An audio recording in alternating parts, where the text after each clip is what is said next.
Now, anyone with a conveyancing related question, it's your time. Yes, Hamisi.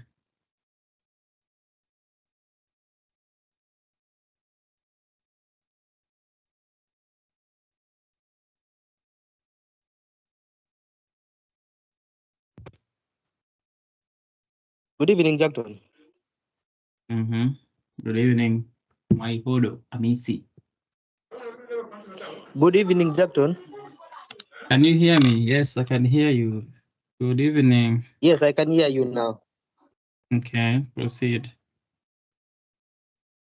Yes, okay. My question is, Mm. in practice, lawyers are always advised when there is a transaction of selling an interest in land.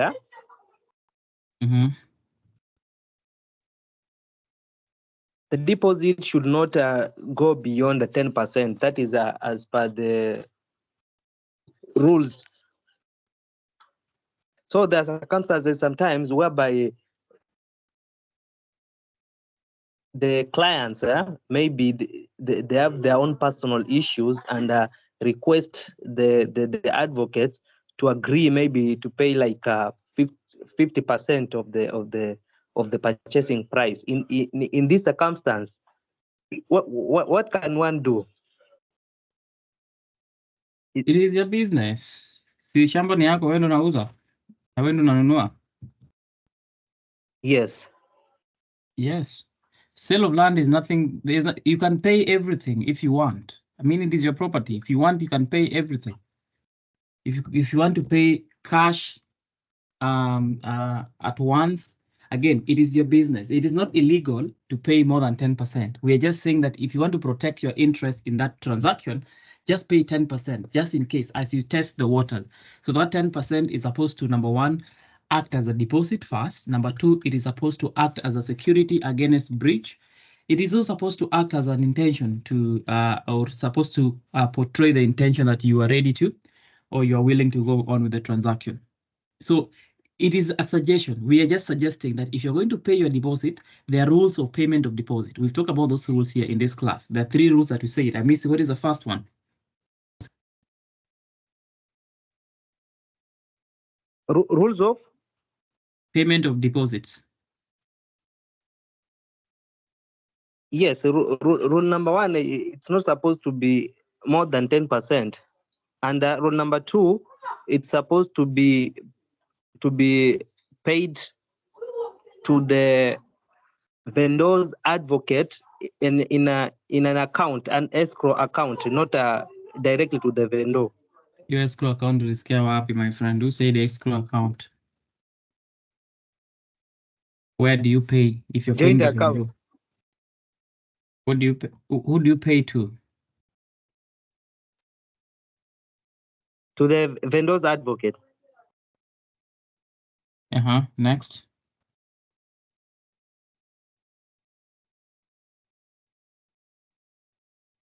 I remember those 2 for now. Guys, what is the next rule in terms of payment of deposits? What is the next rule? Yes, Chebeni.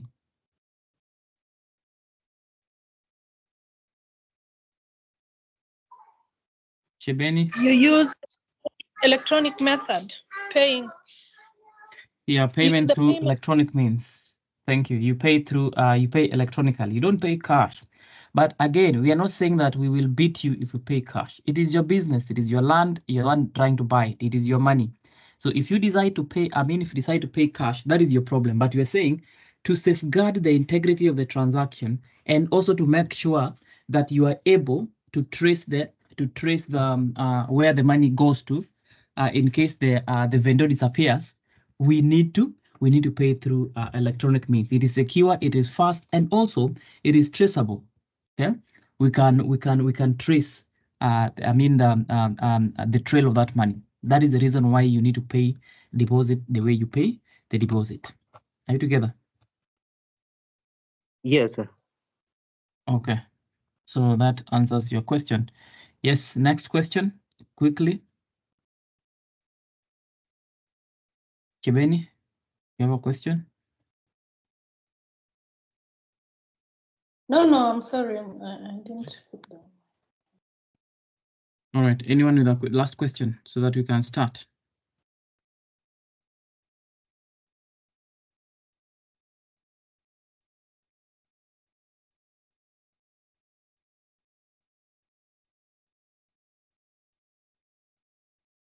All right. So I think, yes, Amisi, that is still you.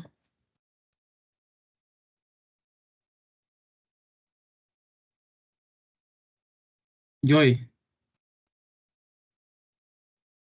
Okay, I wanted to kindly request you elaborate about the principles, like the torrents principle. Principles of what?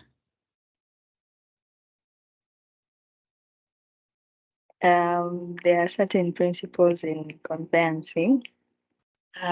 Some of them, I can just remember a few off the top of my head. The mirror principle. Those principles Yes. are based on topics. Each and every principle falls within a topic. And I gave you an assignment in terms of goals of registration. Did you look at the goals of registration?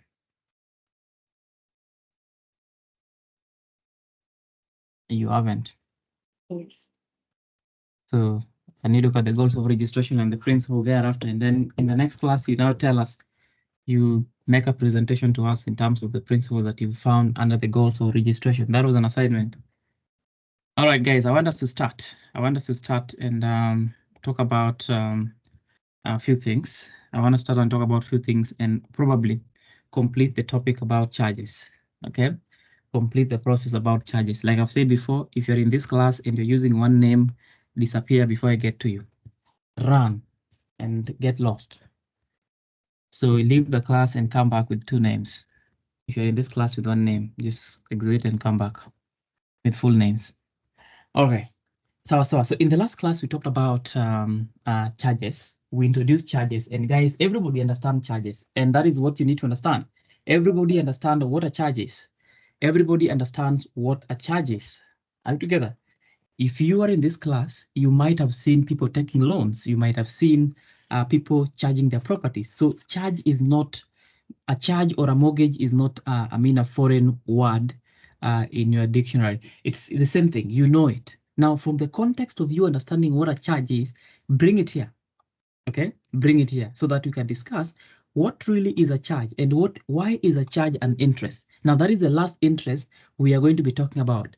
It is the last interest that we are going to be talking about, the question of charges. So a charge is an interest in land. A charge is an interest in land. Now, we talked about the definition of a charge, and we said that this is an interest in land that secures performance of an obligation or even payment of a specific amount of money. This is an interest in land that secures performance of an obligation or payment of certain amount of money. So we also said that in terms of charges, you can charge your property not because you've taken a loan, but because you have promised to do something. You're charging the property because you have promised to do something. So it doesn't have to be money, just money. Okay? It can be performance of an obligation. You promise that you're going to till the land. Okay? You promise that you're going to build the house. So for us to hold you to that promise, you will charge the property so that if you don't build the house, we shall sell your property as a security. Guys, are we together? That is what you're saying. So a charge is a security, it's an interest that secures performance of an obligation. It means if that obligation is performed, then the charge interest will lapse. Are we together? So I want you to understand that perspective very, very well. I want you to understand that point very, very well and extremely very well. I may see, put your hand down. I may see. So we talked about the various parties to a charge. In the last class, we explained who the parties to a charge are, and we said we have the chargee. The chargee is the lender, and we said that the lender doesn't have to be the bank, but most of the time the lender is the bank because it is the bank that has the money anyway. So the lender is the bank. Or sometimes the lender could be a natural person. Or sometimes the lender could be a microfinance. Okay? Microfinance, we are saying, could be Kenya Women Finance Trust, could be a SACCO, could be a cooperative society. Any person could be a lender so long as you have the money to lend, and therefore we call you the chargee. So the chargee is the one having the interest over that land. That interest is held by the chargee. Are you together? That interest is held by the chargee. The same way, the leasehold interest is held by the lessee. Now, the second party we talked about is the person we're calling the chargeor. The chargeor is the owner of the property that is being charged. Are you together? The person that owns the property that is being charged, that is the person we are calling the chargeor. OR, the chargeor. Are we guys together? Now, the chargeor, again, could be a natural person or could be an institution or even a company. Even the bank could be a chargeor. Are you together? So long as you are borrowing money and you are putting in your property as a collateral, you are the chargeor with an OR. We also said that sometimes the chargeor is not the borrower. Under third-party charges, the chargeor is not the borrower. The borrower is a different person, but the chargeor is charging their property on behalf of the borrower, so that the borrower can be given money. So the borrower is the person that receives the money, but we don't care about the borrower. We only care about the relationship between the chargeor and the chargee. Are you together? So that is what you're calling, that is what we discussed under our introduction in the last class. We talked about the formal charges and informal charges. We talk about the formal charges and informal charges. Now today, I want us to deep dive, get into the terminologies. Let us talk about, the terminologies in charges or with respect to charges. I want us to understand what terminologies are there, and whenever you see one, are you able to interpret and even understand or even advise whatever it is, okay? Or the circumstance that is. Are you together? That is what we are saying. That is what we're saying. Now, the first thing is a first charge. Let's talk about the first charge. First legal charge. We normally call them first legal charge. Now, that stems from the principle that you can create a charge, you can create more charges, even more than one charge on a property. Okay? You can have 1,000 charges if you want to. Are you together? That is what we're saying. So the first thing we are talking about is the first charge. Okay? The first charge. So the first charge, what is the first charge? What is the first charge? Now, the first charge is it's called the first ranking legal charge. So the first legal charge is the first charge that you create on the property or against the title. So when you go to the bank, you are going to create a charge. So if it is a first charge, you're going to call it the first charge. Anyway, the first legal charge, or the first formal charge, if it is a formal charge. So that is the first charge that you create on the property. Why are we mentioning that? We are mentioning that because it will be very important for you to understand that we are going to have the third, subsequent, and second as we proceed. Are you together? Now, the first charge is the charge that you create on the title for the very first time. Now, let us go to the second thing, which is called what we call the subsequent charges. Now, a subsequent charge is any charge that you create after the first charge. Okay, once the property has been charged, while that charge is still existing, you create other charges. Those other charges are called subsequent charges. Why do we call them subsequent charges? Because subsequent charges, they come subsequently after the first charge. So the first one is usually the first charge. And then the remaining one are subsequent charges. Now, for it to be a subsequent charge, the first charge must still be existing. It doesn't mean that if you create the first charge today and it is discharged next week and you create another one, the other one will be a subsequent charge. No, it is only subsequent if there's already one that is still existing that is not discharged. Are you together? So that is what you're saying. So that is the first charge and the subsequent charges. Now, under subsequent charges, we have two things. We have a further charge and then we have a second charge. A further charge and a second charge, or even a third charge, a fourth charge, they all fall under subsequent charges because they are charges that are created subsequently after the first charge. Guys, am I too fast?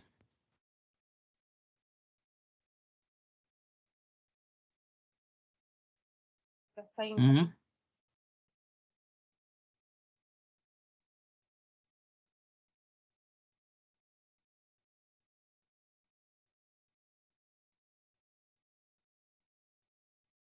You guys are not saying anything.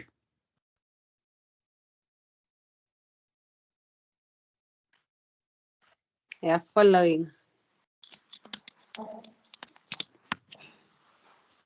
I'm not It's getting okay. what you guys. Okay, if you're fine, then let's proceed. Now, said we have the first charge, and then after the first charge, we have other charges. Now, those other charges are called subsequent charges. Subsequent charges. Now, subsequent charges. Subsequent charges could either be second charges, or they could be further charges. So let's start with what we call a further charge. Let us start with what we call a further charge. Okay, what is a further charge? What is a further charge? Now, a further charge is another charge that you take from the same bank on the same property. So let us talk about, let's say Abigail. Abigail takes the first loan from KCB Bank, and Abigail creates a charge on his property, and his property is LR number 134. That is a piece of land. Okay. Now, after taking this same charge, this charge is called the first charge. Now, Abigail goes back to KCB again and tell KCB that, hey, add me some money, give me more on the same property that you have. You have my title there. Okay, you have my title there. Normally, the bank will have your title. They will hold your title. So you have my title there. On top of that title, add me something else. The first one you gave me 2 million. Now add me another 2 million. So this other 2 million that you're getting from the same bank that gave you the first charge on the same property, it is called a further charge. Are you together? It is called a further charge. Guys, are we speaking from the same page? Absolutely. Yes. Okay. All right, so now that is, so further, same bank or same lender, same property, same borrower. Okay, or the same charger. So the same property that you put at the bank, the same bank, they are adding you on top of what they've given you. That is a further charge. Okay. Number two is what you call a second charge. Now, from under subsequent charges, I've said we have further charges and second charges. Now, what is a second charge? Now, a second charge is now a charge on the same property, but from a different bank.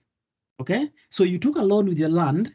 Okay, you took a loan with your land at KCB and you're given 2 million and the property was charged. Now, this second time, you go to a different bank.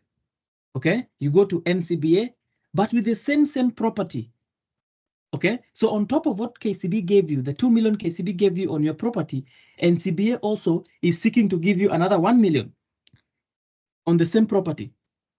Now, the fact that you've gone to another bank makes it a second.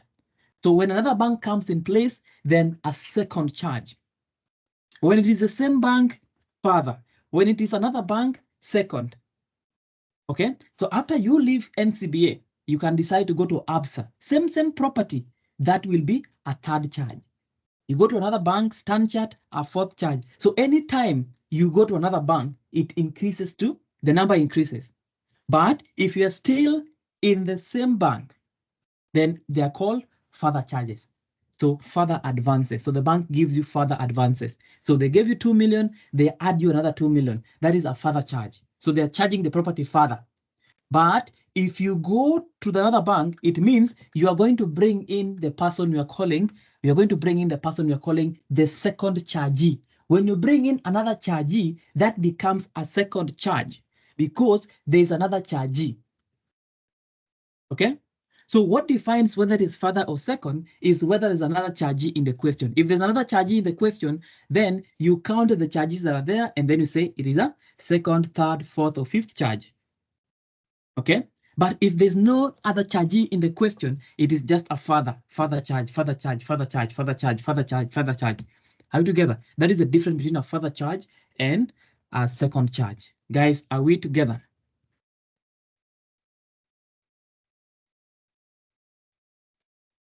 Yes, we are together. Yes, we are. Okay, what is your question? My question is, how do you differentiate a further charge from the first bank and the second bank? Can we talk about further second charge? What do you mean further second charge? If it's coming from the second bank. If the second bank has given you I've given you a facility on the same property, and now you've gone back again to the second bank for a further charge. So how do we differentiate it from the further charge of the first? There's no need to differentiate it. There's no need to differentiate it. You'll be told that KCB gave you a further charge. Okay? NCBA gave you a further charge. There's nothing to differentiate there. There's no circumstance that will require you to differentiate them. You will just know that, hey, I went to the same bank, they gave me 2 loans. That is the further charge at at KCB. I went to the second bank, they gave me 2 loans again. So that is an NCBS further charge. So every party will have, you can have further charges everywhere you go. You can borrow twice per bank, even if it's the 30 banks. Okay, so there's no point you'll be called to differentiate the two. Okay, there's no specific name that is given to them. But even in a question, you'll just be told that this person took a loan from this place, and then he was given a further advance at this place. And then we go to the another place, and then he was given the second charge and then a further charge. Okay, so again, what will differentiate them is who is the chargee and what date were they issued. You get what I'm saying? Thank you. Yes, Rachel. Okay, my question is, when you're taking out now the second charge, do you discharge the property from the other bank you had borrowed, or you how is it done? Now, normally, you don't discharge the other property, but normally what happens in practice is very different. In practice is very different. Okay, it is possible in practice, very hard, but it is possible in practice. So what normally happens, you write a note to the first bank and have them register a charge on your behalf. So if it is NCBA will write to KCB and have KCB register another charge on that property. So, or the alternative of that happens in practice is a loan takeover. Okay, so in practice, you can do it by having the first bank register that charge for you. But most of the time, what happens is that you get a loan takeover. You do a loan takeover. I'm talking about loan takeovers right now. So loan takeover simply means that if you're going to NCBA after going to KCB, then let NCBA pay the first bank, and then you now deal with NCBA. So we transfer the loan from the first bank to the second bank, plus the title to the first bank, so the second bank. I don't know that you got what I said. Yeah, it's clear now. Yeah, so normally in practice, because of banking practice, they don't allow it because they are too insecure to allow that. I mean, the title go somewhere else, so they will keep the title. So if you insist on not doing a loan takeover, you will have the first bank, of course, do either an undertaking that give us the title. We register our charge on it. Once we register our charge on it, we'll bring it back to you as the first bank, or you can pay them to do the charge for you, or you can do a loan takeover. Loan takeover is the instance where you are paying, okay? You're paying the first bank, and then now the charger will pay you. I'm going to talk about that transaction in a few. All right, but of course, anything you're going to do with the second bank, the third bank, and the fourth bank, there must be consent from the first bank. You cannot register the second charge, the third charge, the fourth charge, if the first bank has not given the consent. That is the first chargee. They have to give the consent. Are you together?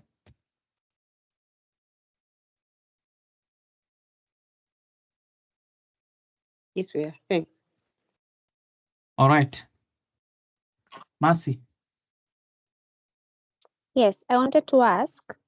So with the first chargee, you make the first charge and the further charge. Is there any other charge that can be made beyond further charge? With the? With the first chargee, you make the first charge, right? And if you want to take a loan facility, you get a further charge. Can you do access a third loan? And if so, Yes, what will be you can have even 30 further charges. So you'll have the first further charge, second further charge, third further charge. If your property is that valuable to have all those charges on it, you'll have you begin the first charge, and then first further charge, second further charge, third further charge. So the more they give it to you, you number them as they go. Okay. Thank you. Yeah, you can have as many loans as you want. It's allowed. All right, so that is answered. Now let us go and talk about something else, which is called a third-party charge. A third-party charge is very simple. I explained this in the last class, that in the context of a third-party charge, there are three parties. The first party is the lender, the chargee. The second party is the borrower, the person getting the money. And then the third person is the chargor, the person having the property. Okay, I've said that in this circumstance, for instance, talking about, let's use Kimberly, for instance. Kimberly wants money from a bank. The bank wants security, but Kimberly doesn't have the security. Kimberly will approach me and ask me to charge my property for her. Okay? So that once I charge my property, the bank will give her money. So in that instance, I am not getting the money. She's the one getting the money. She's the borrower. Okay? The bank is the chargee. I am the charger. So if Kimberly defaults in payment, the bank will sell my property, and the bank will not go after Kimberly. Okay, that is what we call a third-party charge. So this is a charge that is taken on behalf of a third-party borrower. So the borrower needs money, they don't have the security. You can charge your property for the benefit of another party, and that person is the borrower. And of course, that gives us the context of a third-party charge. Just third-party charge. Guys, are we together? So that is the first charge, that is the second charge, that is the further charge, and that's the third party charge. Are we together? All right, now let us talk about the question of priority in charges. Priority in charges, like you've seen, you can have first charge, second charge, third charge, fourth charge, even hundredth of charge. Okay, so I want to talk about two things in terms of priority. The first thing I want to talk about is the principle or the doctrine of tacking. What is the principle of tacking in charges? What is tacking? Okay, number two, we shall talk about consolidation of charges, and then we can get now into the procedural aspect of taking charges. Now, when you talk about the question to do with tacking, now tacking is an exception to the rule of priority. Now, what is the priority in charges? The priority is very simple. The first charge must be paid first. The second charge is paid second. The third charge is paid third. So charges are paid based on the registration. So the first charge to be registered will be paid first. But if we have registered charge and unregistered charge, of course, the registered charge will take precedence. So registered versus unregistered, registered. All registered the first in time. So charges are supposed to be paid according to the priority, which in the sense I'm saying, if you take the first loan from KCB, second loan from NCBA, and third loan from ABSA, you first pay KCB, you go to NCBA, and then whatever remains, you pay ABSA. That is what we call the rule of priority. But now we have something called tacking. We have the principle of tacking. What is tacking? What is tacking? What is tacking? Now, tacking is an exception to the rule of priority. How is tacking an exception to the rule of priority? How is it an exception to the rule of priority? How is tacking an exception to the rule of priority? Very, very important. Now, let's have an example. The first bank, the first charge, KCB. The second charge, NCBA. The third charge, ABSA. The fourth charge, KCB. Okay? Now, what have you seen there? You've taken the first charge at KCB and you've taken the fourth charge, still on the same property at KCB. So there are two charges you've taken at KCB, the first charge and the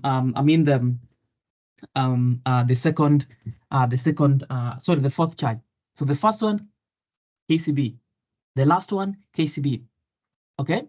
Now, the principle of tacking allows a bank, okay, to prefer priority over the charges they have given to the charger over any other charge. So what I'm saying in simple is, when you include what we call the tacking clause in your charge agreement, then it allows you to claim all your charges that you've given this person over the same property before they can pay any other bank. For instance, in our case, there are 4 charges. The first charge was given by KCB. Second advance is given by NCBA. The third one is ABSA. And then the last one, this person came back to KCB. Now, the principle of tacking allows KCB to get the first payment and then claim the fourth payment before the second bank, which is NCBA, is paid and before ABSA is paid. So when you tack, it messes with priority. When you tack the charge, it simply says that even if I give you another charge after other banks have given you another charge, you will still pay me first, because the rule of priority will demand you pay KCB, NCBA, ABSA, and then go back to KCB. But when KCB tacks, it means that KCB will be paid first, okay? And then that is when you pay NCBA. It means everything that you owe KCB, you'll pay KCB first, and then that is when you'll pay the second and the third and the fourth. So you first pay KCB first before you go with the priority. I don't know whether it's making sense.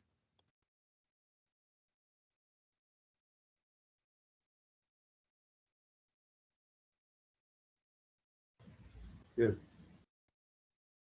Omwenga. It is, thank you. Someone is having their hand up. What if ABSA made the tacking? When you cannot tack to affect the first bank. The first bank has the right to tack. It is the first bank that will tack. If ABSA tacks, ABSA can only tack after that tacking clause in ABSA can only affect other banks that are not up in priority. So for instance, KCB is number 1, NCBA is number 2, okay?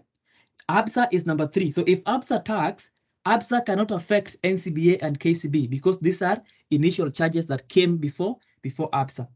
Another instance is if NCBA, the second bank, tacks, then that tacking clause can only affect ABSA in case NCBA gives a further advance. Now, tacking clause is only possible if you are giving a further advance.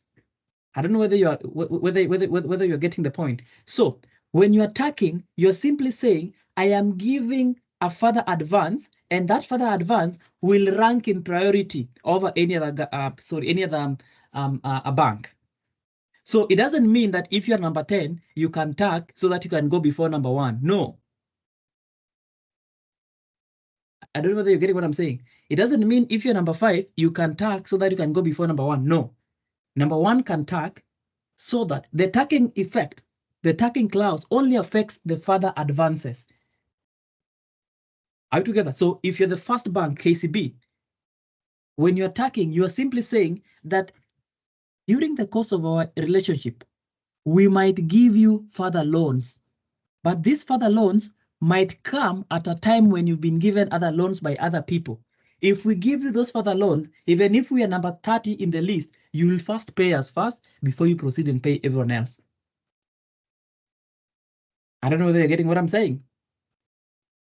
I don't know whether you're getting what I'm saying. So the tacking only affect the further advance. It doesn't mean that now the third bank or the sixth bank can just wake up and tack so that they can be given priority. No, if you are the sixth bank and you are tacking, then that can only affect the seventh, the eighth, and the ninth bank going down, not up the priority, down the priority.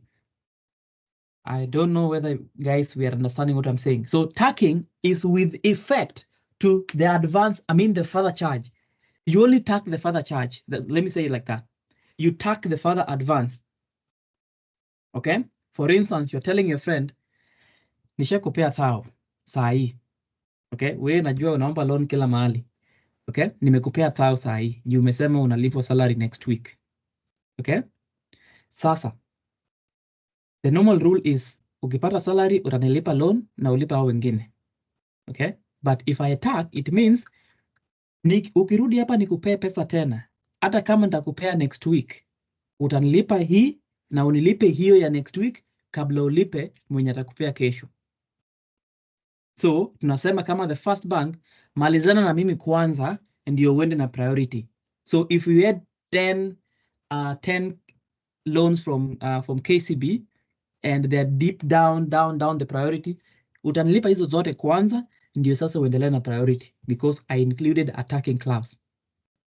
So tacking clause is with the effect of giving priority to the further advance. Remember that a further charge is issued way later in time. By the time KCB is giving you another loan, kuna wenye walishakupea. Some other banks might have given you a loan. So we're just saying if that is the case, that by the time you're giving you a further advance, wengine walishakupea, you will skip those others and pay us first, and then you can go and pay the rest. I don't know whether you are getting, or guys, are we speaking on the same page?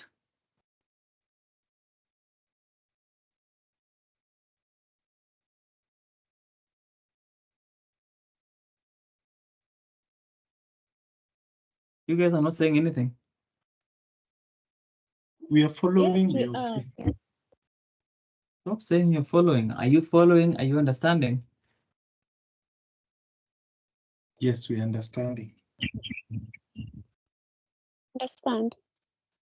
All right, so that is tacking. So tacking, Jesse, just a minute. So tacking, I've said tacking. Tacking does not mean that you cheat the line, you cheat the queue.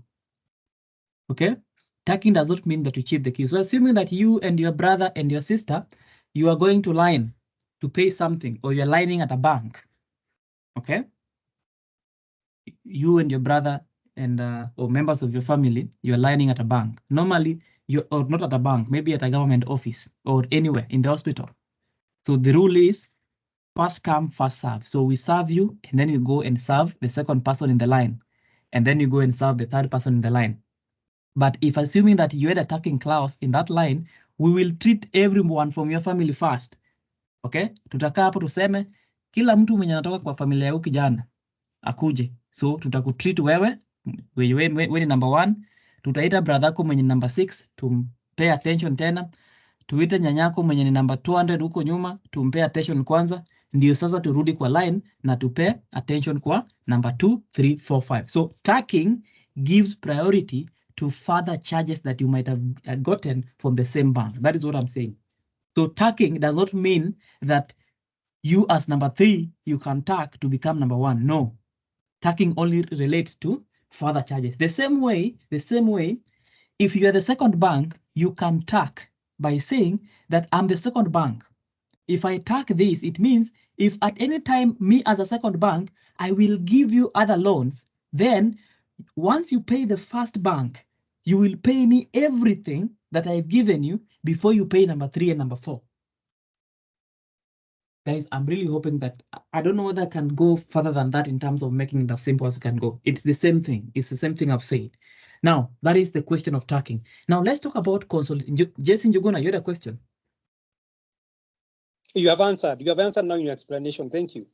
All right, Sawa. Now, let us talk about consolidation.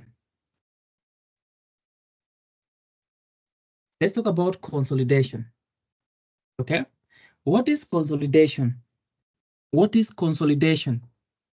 What is consolidation? Somebody wants to try?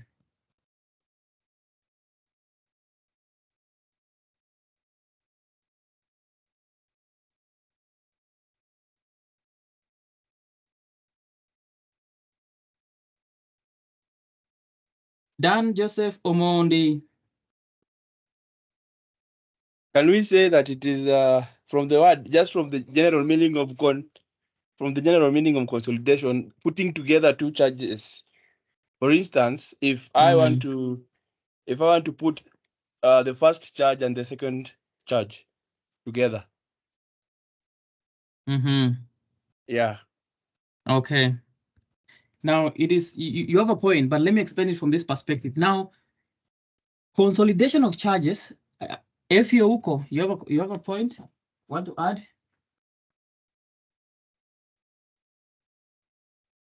Yes, like I can explain it from a layman's language. Now it's whereby an individual takes many loans using different collaterals. Now, for example, they use a land to take the first loan. They use a motor vehicle to take the second loan, and then another motor vehicle to take the third loan.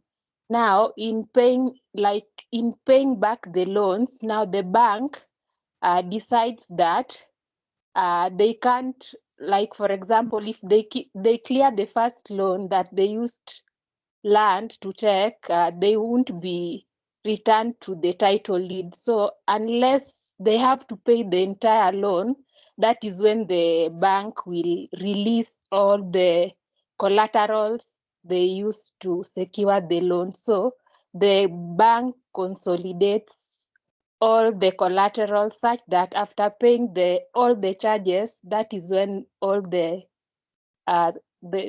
collaterals are released. That is how I understand it. All right, beautiful. That is exactly what it is. That is exactly what it is. Okay, that is exactly what it is. So in terms of consolidation, before I forget something about tacking, now for tacking to be valid, for you as a bank to claim that, hey, mimi nilitack, for you to claim that, there are two things that must happen. Okay, there are two things that must happen.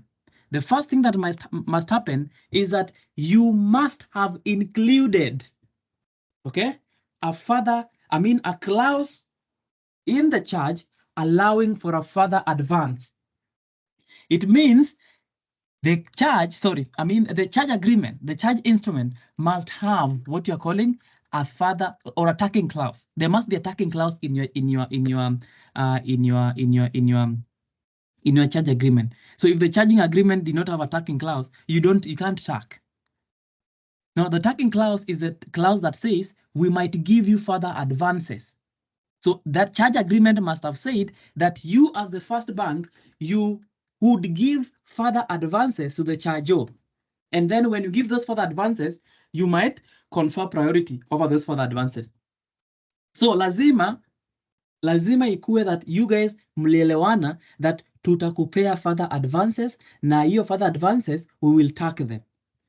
I hope you are getting what I'm saying. So the first condition is you must have included a tacking clause in your agreement. If there's no tacking clause, you cannot just wake up from the first bank and say, "Oh, I want to tack." No, it must have been in the charge agreement. That is the first one. The second one, you must get consent from the second and the second, third, and the fourth bank before you tack, because the effect of tacking is you are keeping them on the line. So before you skip them on the line, you must have gotten the consent from them. Now this consent is obvious. They must give the second bank, third bank, fourth bank, they must give consent. Why? Because if they don't give consent, then the first chargee will not even give consent for the second and the third and the fourth bank to create their charge. So we are simply saying these banks need each other. They need each other, and that's why they cannot refuse consent. Okay? The first bank will need these other banks to give consent so that they can tack. Okay? And in fact, as a matter of fact, when you are giving the second loan, you already see the charge agreement and you've seen that there's a tagging clause here. So ukipeana hiyo loan unajua vizuri, there's a tagging clause. So you cannot refuse consent that is requested by the first bank. At the same time, you as the second bank, you cannot create this charge on the property if the first bank says no. So it is an interdependent relationship. They both need each other. So you must include a tagging clause and you must get consent from the second and the third and the fourth bank. Guys, are we together? So consent from other charges and also a tagging clause.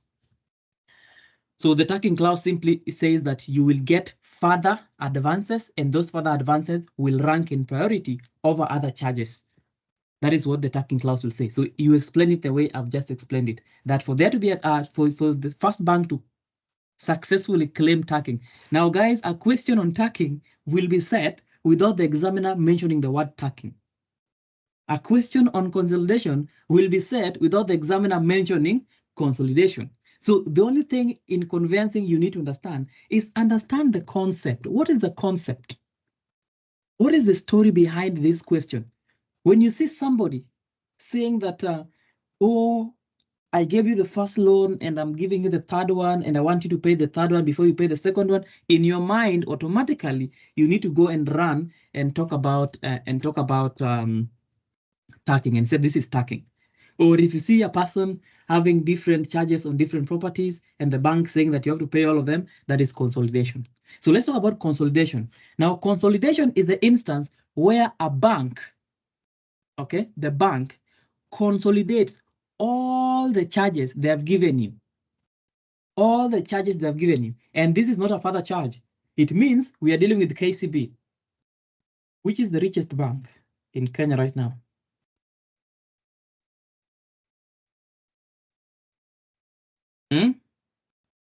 Finance Equity. people.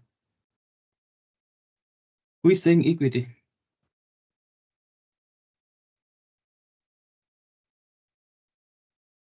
Who banks at equity? Mercy, Kiungi. Yes. Are you banking at equity? No, I'm not banking at equity, but I wanted to make a rough guess that it's ABSA, which is the richest bank. No, ABSA is still poor. Oh, sad. ABSA is still poor. Anyway, it is KCB. KCB is the richest bank in terms of everything else. Everything else. Yes, yes. It is equity banking for the last 2 years, and when you want to know the bank's value, it's all it's based on the asset. So KCB is number 2. Yeah, looking at, you know, we are not factoring. Okay. We are not factoring. I agree with you. Equity has been in terms of even coverage. Equity is doing so well, but if you factor in the assets from National Bank, KCB is still on top of equity. But some people would want to separate National Bank from KCB Bank because they're two different entities, but they're working for the same group. And remember the reason why KCB Group acquired National Bank is because of the assets. National Bank used to be the richest bank in terms of assets, and that is why it was acquired by the KCB Group. So KCB Bank did not acquire National Bank. No, they are sisters. None acquired the other. They're sisters. They're all working for KCB Group. KCB Group is the mother company for KCB Bank, National Bank, and other affiliate financials under that. But anyway, it's not a big deal. It's not a big deal. Whichever is rich, it depends on who is writing the blog and who is at the deck. But anyway, so assuming that you're banking at at KCB. Okay, assuming that you're banking at KCB, but of course, even people who are banking at equity, you need to be very careful with equity in terms of that bank will go down very soon.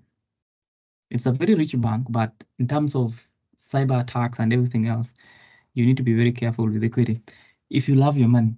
But anyway, at this age also you should not be keeping your money in the bank. But still, let's assume you're banking at KCB. Okay, so you're a rich man, you're a very rich man, or you're a rich lady. You have a piece of land in Karen. That is your first property. So you go to KCB Bank, you tell KCB, hey, I have this piece of land in Karen. I want a loan of 30 million. The bank gives you 30 million. You go back to KCB and tell KCB, hey, I have this house here in the CBD. Give me a loan of 5 million. The bank gives you a loan of 5 million. You go back to the bank and tell the bank that, hey, I bought a new apartment. I bought a new apartment in Kileleshwa. I want a loan of 10 million. Okay, so you have an apartment, I have a loan of 10 million. Then of course the bank will give you a loan of 10 million. Okay, now at the end of the day, the bank has charged 3 of your properties and the bank has given you how much? 45 million in terms of the loan. So in terms of priority, normally you need to pay back 30 million and get your property in Karen back. Discharge the current property. You pay another 5 million, you discharge your house in the CBD, and then you pay the last 10 million and you get your apartment in Kileleshwa. That is the rule of priority. Okay, but KCB, while creating the charge, they might include what you call a consolidation clause, saying at any time we might decide to consolidate all the charges that we've given you. Okay, now that will mean that KCB will send you a letter and they will tell you, my friend, you owe us 45 million. So pay us all the 45 million, and that is when we will charge any property. So until you pay 45 million, we will not give you any property. So whether you pay 30 million, we will not give you the land. Whether you pay 10, we will not discharge any property until you pay the entire amount that you owe. Why do banks do that? Banks do that to protect themselves against losses, and these losses could be as a result of depreciation of the property. For instance, if it is a house, houses do depreciate. You know, the value do go down. Some people can take a loan for 10 million now and secure that with the apartment. 5 years down the line, that apartment is not even looking like it's 10 million. It has depreciated, and people will say, oh, mi nitachia bank hiyo nyumba. The bank will not want that business with you. The banks don't play those jokes with you. So if the bank thinks that this specific apartment will depreciate and this person will run away and leave it for us, they will consolidate together with your land in Karen and your house in Kileleshwa, so that if you don't pay, they will sell one of them to recover whatever you owe them. So you pay everything and get your properties back. If you don't pay even one shilling, you don't get any property back. That is consolidation, and it's very simple. The bank is trying to secure itself from losses. The bank doesn't like losses. The bank is in the business of making money and creating money. The bank creates money. The bank doesn't spend money. Okay, you've realized that when you go to the bank to take a loan, the bank will not spend even 1 shilling. You will spend everything, including paying the bank's lawyers. You're the one who will pay the bank's lawyer. So the bank is in the business of making money, and therefore they need to secure themselves against any chances of making a loss. So if they see that one property is depreciating and you have other 3 properties that are not depreciating, they will consolidate all of them so that you pay everything, you get back your properties, or you leave your properties with them. Are we together in terms of code? So that again is a rule against priority, where we are saying instead of paying this property and getting it back, you consolidate all of them. Tuko sawa? Mutu?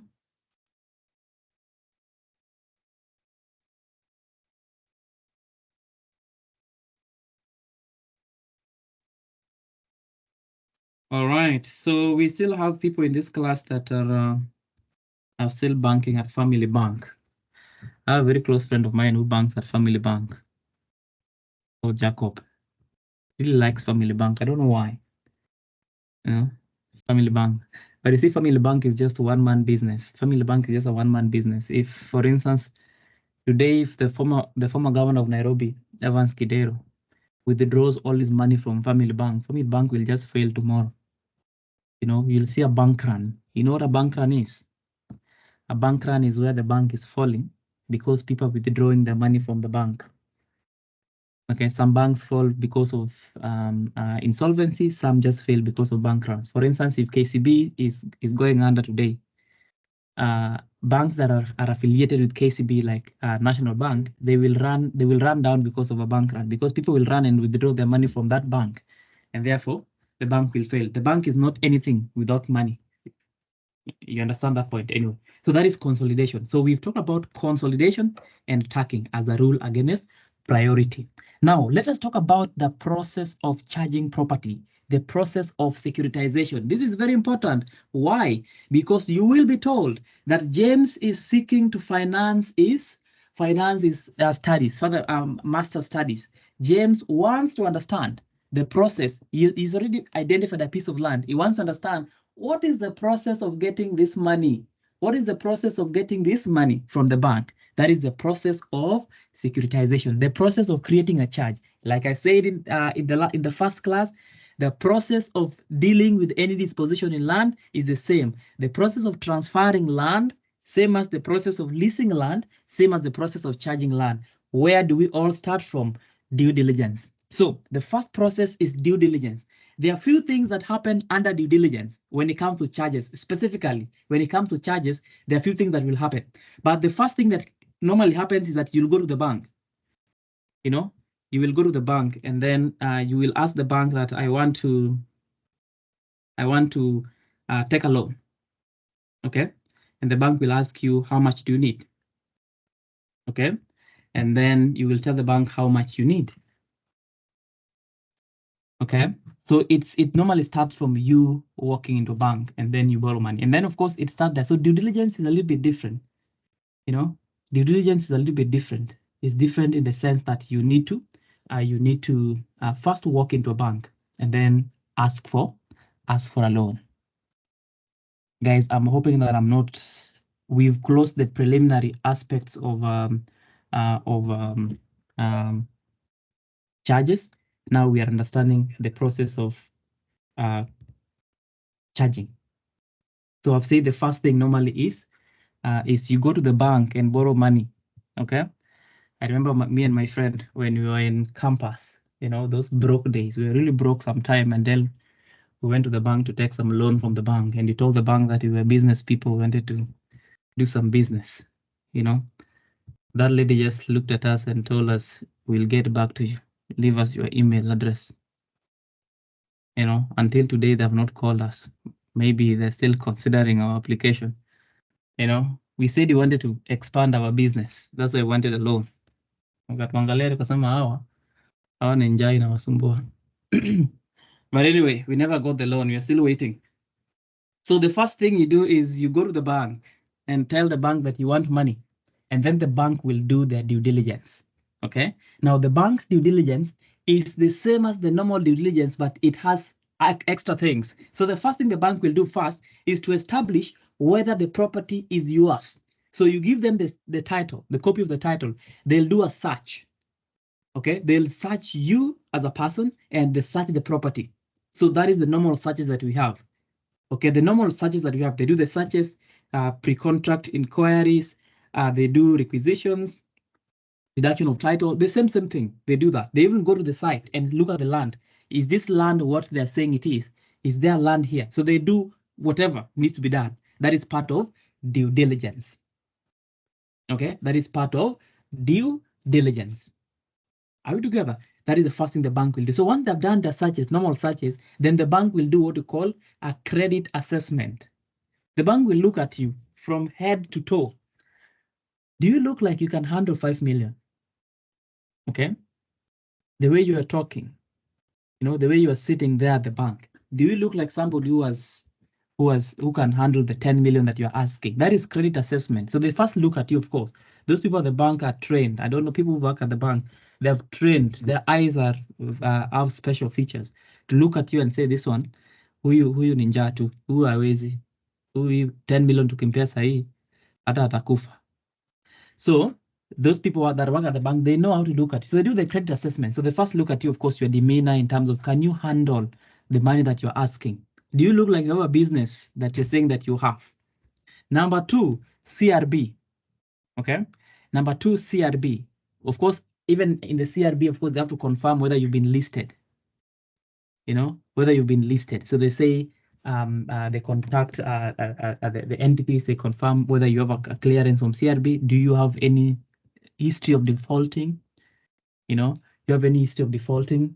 And then if you have any history of defaulting, of course, you'll not get a loan. And I think that is why even this bank denied us some loan, because we had been listed by CRB that I think that time it was around 400 shillings. We had not paid from Tala.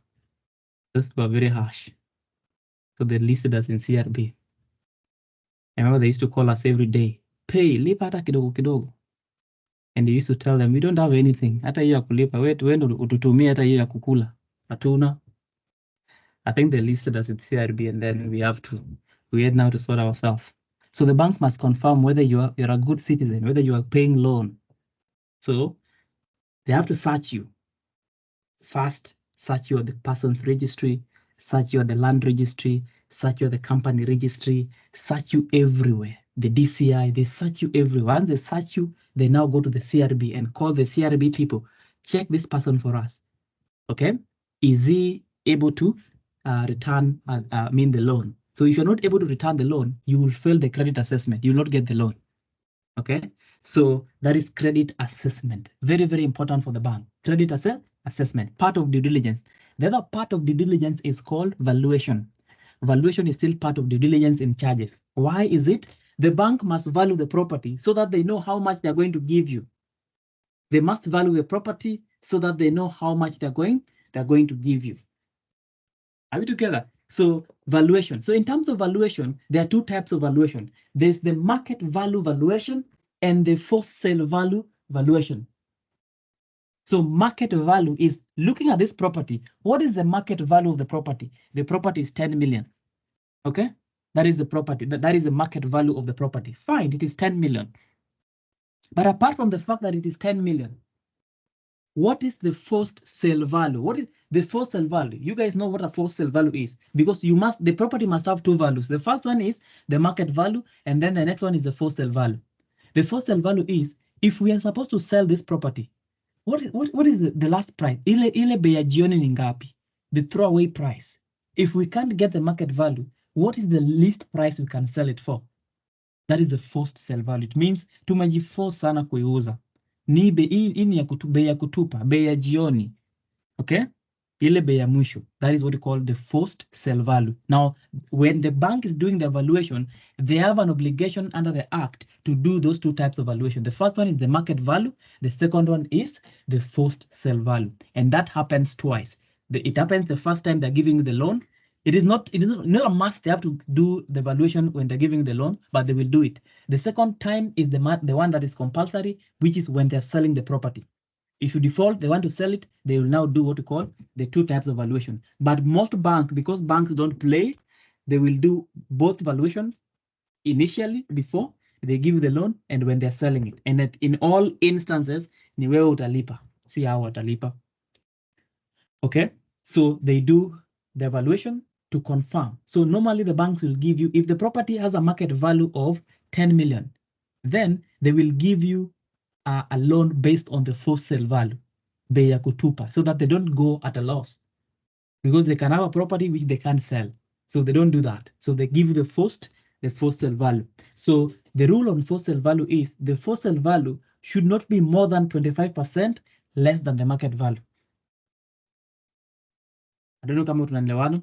The first sale value should not be more than 25% less than the market value. It means if the first sale if the market value is 1,000, then the first sale value should be 25% less, at least 25% less, which is at most 25% less, which is 750. 25% is 750. If the first sale value is market value is 1 million, the first sale value should be 750,000.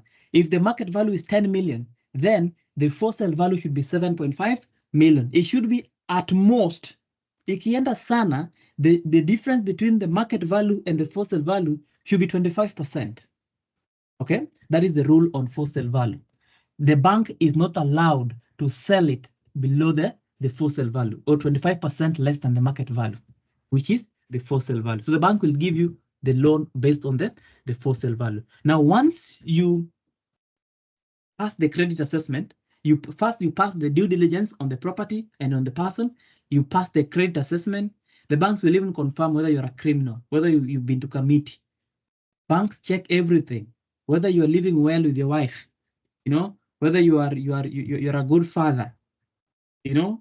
When you're applying for the loan, normally when people apply for the loan, they're desperate for the money. So when you're going to the bank will give you very crazy interest rates. But because you're desperate for the money, you want to pay your school fees, you want to pay your kid is sick, you want to buy food, your business is struggling. That is the time the bank will check everything, whether you're eating well, whether you've been on a balanced diet, you know, whether you go to church. The bank will confirm everything. When you go back to them the following day, they'll tell you, oh, our manager is still on maternity. They'll come back and they'll do the search. Oh, those crazy things. The bank will most so if they have realized that the property is worthless, they will move you around until they don't give you the loan anyway. So again, the bank will do all those searches until they're done. After they're done, then we now go to the question of credit assessment. If they're done with the credit assessment, then they go to valuation. Once they're done with valuation, then they will give an instruction to the lawyers to prepare the offer letter. Now, the initial document that is drafted in a charge transaction or a charge relationship is an offer letter, and then a charge instrument. Now, an offer letter is the contract. It is not an offer, it is a contract.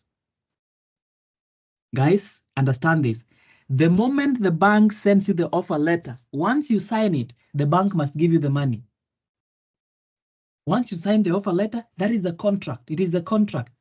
The charge is not a contract. It is just an instrument. The contract is the what? The contract is the offer letter. So the bank will instruct their advocate to do what? To prepare the offer letter, and then they will send you the offer letter. After the offer letter has been prepared, normally what happens is that the offer letter is a standard document. In practice, that is in practice. But of course, in KSL, it is drafted. But in practice, it is a standard document. The bank will just make a photocopy of it and then send to the lawyers and ask them to draft a charge. So there are two documents so far. There is an offer letter and there is a charge. So the bank, the advocate will prepare the charge and prepare the offer letter, depending. So the offer letter will be sent to you. If you accept the terms, then the same terms will be reflected on the charge instrument. So that is drafting. So under drafting, let us talk about the contents of a charge instrument. Do we need to talk about them again? Do we need to talk about those contents? Because they are very obvious contents. The very obvious contents. Somebody will tell you to draft. Nobody will tell you to draft a charge instrument. Nobody will tell you to draft an offer letter, but you can be told to prepare the clauses in an offer letter or clauses in the charge instrument. They are the same clauses because it is a copy paste. So what are some of the details you will include in a charge instrument? Participation. Put up your hand. Whoa. Tell me, what would you include in a charge instrument? Clauses in a charge. Gani na gani na gani. Ninyi watu. Yes, Edwin. Parties. Wewe. Nakuona sana. Even if you are the one who was marking that exam, ukifika kwa pepa yako, utajipea tu 0. Useme hapa sasa nilikuwa nasema nini? Ujipea tu 0. Na uendelee. Even if you are the one who was marking that paper. So, guys again, you know the answer. Don't just throw it. Those guys, if you've seen how silly exams are marked, those guys are drunkards. People that mark those exams are drunkards. They drink fast. You know, in fact, silly budgets for serious alcohol. And those guys are paid per paper. Whatever they mark, they're paid per paper. So they don't have time trying to ask themselves, what could Edwin have meant by parties? What did Edwin mean by parties? They don't have that time. Even if this person is your father, they will pass and give you 0 and go to another paper. Okay? So don't give the marker a reason to deny your mark. Be as wordy as possible. Yes, Magawa Immaculate.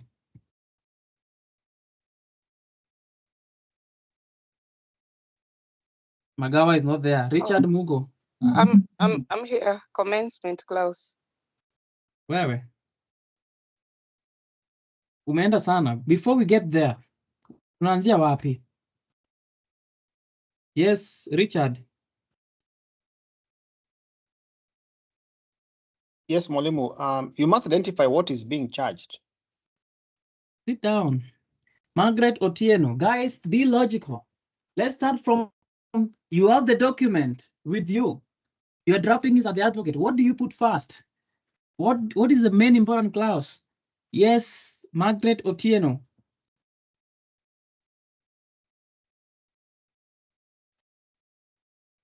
We can't hear you. Gitau Teresia. Description of the parties. Again, not making sense. Otieno Margaret, not there. Gitau Teresia, not there. Anyone else? Guys, can we be serious with this thing? It's a very simple thing. Yes, Otieno Margaret, we can't hear you. Can you speak? Guys. Hii ni aibu yote mmenipea. Wakiaga. I think you'll start with the description of the instrument itself. Wewe. Umeonja gani huko penye huko? Ni gani umeonja saa hii? Wangari Kamau. Guys. There is no clause as description of parties. Guys, that's what I'm saying. There's no clause like description of parties. Kamau Wangari. I think we can say the description of the chargee and the charger. Oh, who are they? Exactly, that's what I'm saying. So start by who is the chargee, number 1. That is 1 mark. Who is the charger, number 2. Guys, there's nothing like description of parties. Tell me the parties. Describe the charger. We are in a charge instrument. Which parties do you mean? We are in a charge instrument. And therefore, the chargee, the charger, their name and their description, including their ID and PO box. You've described that. Next, Stanley Wakiaga.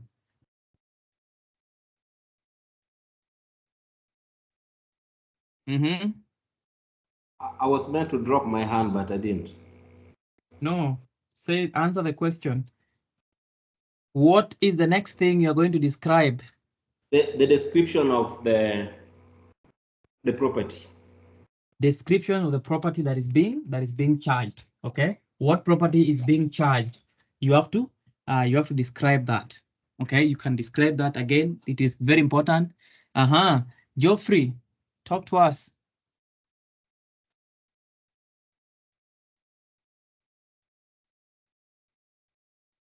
Yes, after that you describe the amount that or the monies that the individual might want. Secured obligation, very important also. What else are you going to have in this charge instrument? What else do you need, guys? Say something. Felista Capini.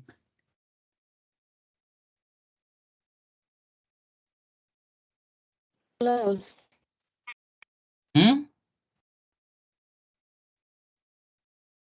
The charging clause. The charging clause, very well. The charging clause is the one that now charges. It charges the property, the charging clause. Yes, Njeri. The interest rate. The interest clause, yes. Clause. The interest clause is very important. Remember, guys, that is how the bank makes, that is how the bank creates, makes a profit. Like I've said, guys, 95%, no, not 95%, 97% of the money that you have is money that is created by banks. Okay, and which bank is it? This is the commercial banks, KCB, NCBA. They create money. Only 3% of the money is created by Central Bank of Kenya. Central Bank of Kenya just print the notes and the coins. That is the farthest they can go. But of course, they will create money also as we go. But the majority of the money is created by the central bank. So when you deposit your money, the bank creates money equal to what you've deposited. So if the bank has received a deposit of 10 million, the bank will create another money worth 10 million. Okay? So that you take that money, you go use it. When you come back and pay that money, we cancel that money and we keep the interest. Hope you're getting what I'm saying. You need to understand that's very important. It's very, very important. For instance, I deposit 10,000 in my bank account today. Okay. And of course, I'm using that money through my maybe mobile card or whatever. The bank will create another 10,000 and give it to a Kiaga. Okay. The bank will create another 10,000 and give it to a Kiaga through a loan. When Wakiaga takes a loan, the bank gives that money does not belong to Wakiaga and does not belong to me because I'm still using my money. My money is still in the bank. But Wakiaga also has been given 10K. So what is given to Wakiaga is the money that is created by the bank. The bank creates a loan for this guy. Okay. And then if Wakiaga returns the money, Wakiaga will pay back 12,000. For this 12,000, the bank will cancel 10,000, destroy the 10,000, and keep the 2K. I mean the 2K as interest. That is how money is made. But anyway, Felista Kathini, next clause. So we'll talk about the charging clause, the interest clause. Kimberly.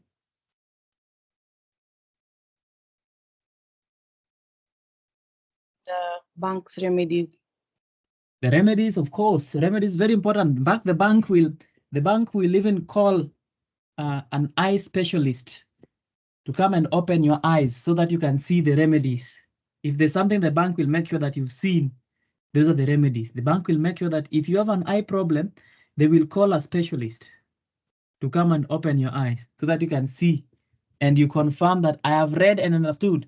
Because when the bank will come and sell your house, they will not be laughing and you cannot say that I didn't see. So they will make sure that you've seen it and you've read it. In fact, even before you sign, the bank will copy paste that specific clause. Okay, the bank will copy paste it there and you will sign that I have read and understood the consequence that this bank will sell my house if I don't pay back. Would sign up so that when they come selling your property, you don't cry or you don't give them trouble. Okay, the remedies of the bank. What else will be there? What else will we have?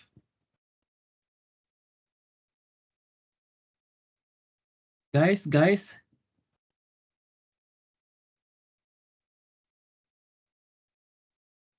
Yes, Rachel and then Tracy.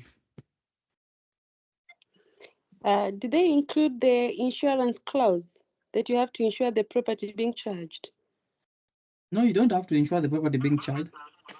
Unless if the value of the property is based on the insurance. If the property requires insurance, of course there might be insurance clause that you will take an insurance.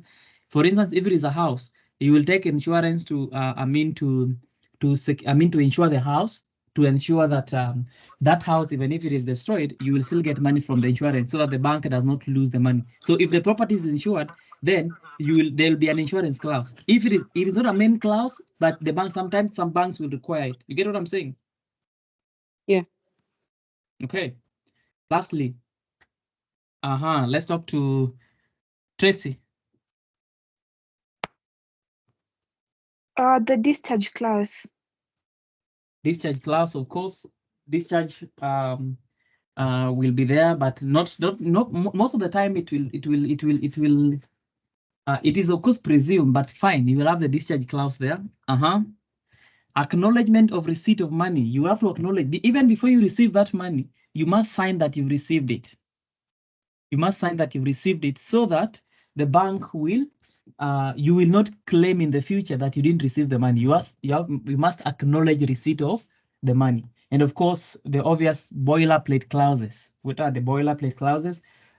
Dispute resolution, applicable law, and such and such and such. Okay.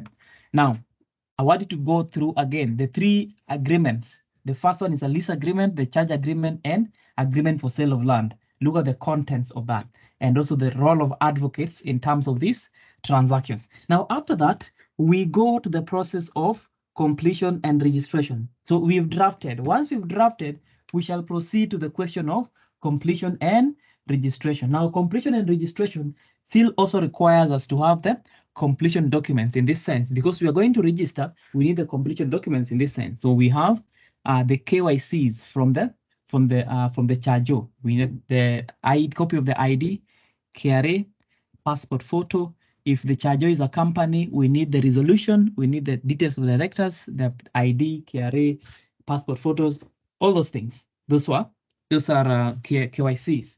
Okay, so we need those completion documents because we are going to do the registration.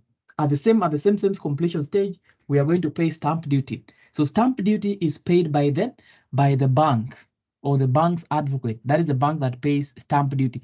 But remember, the money to pay the stamp duty will come from the chargeo. It's you, the chargeo, that will contribute the money to pay the stamp duty. Are you together? It is you, the money is you, the chargeo, that will bring that money to the advocate, and the advocate will use it to pay the stamp duty. There is nothing like, hey, you can deduct from the loan. The bank cannot operate like that. Okay, the bank doesn't operate like that. So you give the money. Once stamp duty is paid, then of course we lodge the documents for registration. You prepare this prescribed form, that is from LR 52, 53, and then you present it for registration. You present it for registration.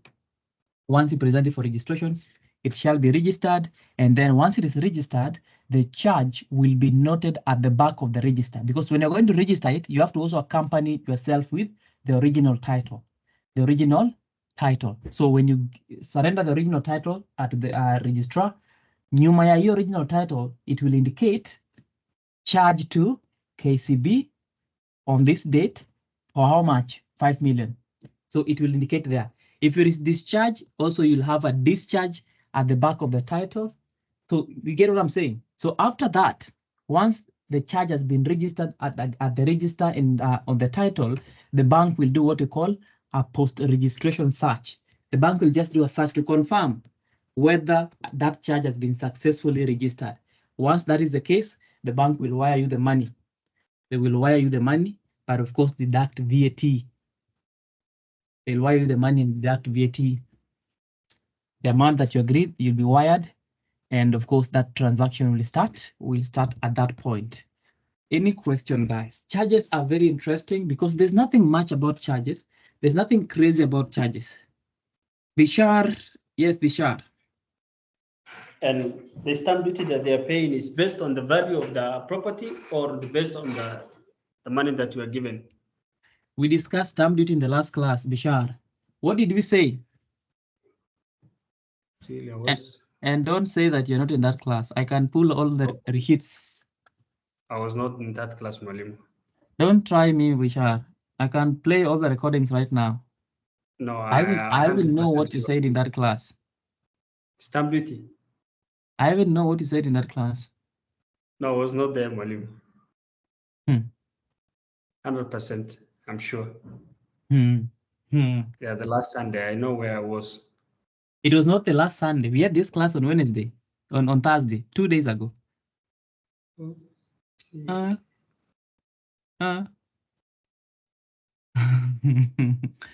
Anyway, Dan Joseph, can you help us? What is the basis for charging stamp duty? And even this question that I've just asked right now, you are the first person who tried answering this question and you got it wrong on the basis of stamp duty. The basis is usually on the market value or the ad valorem value, or whichever is higher. Wewe, umetoka wapi? Down, my friend. You're even giving the wrong answer. That is not what, guys, what is the basis of stamp duty? Tumeanza na mimi tena.